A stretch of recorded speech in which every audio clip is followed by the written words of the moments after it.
Thank you so much guys, thank you so much. तपाईँलाई मैले धेरै धेरै धन्यवाद दिन चाहन्छु किनभने मेरो भिडियोमा 1K भ्युज गएको छ।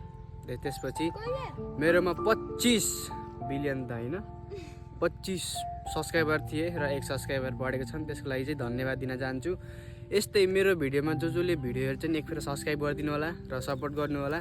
मेरोमा सब्सक्राइब बढेर अलिकति सपोर्ट भयो भने मलाई भिडियो बनाउन पनि जोस आउँछ। अहिले चाहिँ म यत्तिकै फिलहालको चाहिँ यत्तिकै डेली भिडियो हल्का यत्तिकै एडिट सिट केही पनि नगरिकन राखेको। यदि हजुरले मलाई सपोर्ट गर्नुभयो भने चाहिँ मैले एडिट गरेर यताउति राख्नेछु। आई होप हजुरले सपोर्ट गर्नुहुनेछ।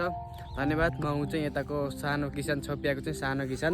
अहिले चाहिँ हामी यता आएको छौँ यो सफा गर्नको लागि चाहिँ। यिनी हुन् मेरो सपोर्टर। ओ हेर्नु माछा माछा माछा माछा उहाँ उता यता यता आउँदैछन् काम गर्ने। हामी चाहिँ यस्तरी मिलेर काम गर्छौँ गाइज होइन। इफ हजुरले माछा खान मन लाग्छ भने आउन सक्नुहुन्छ।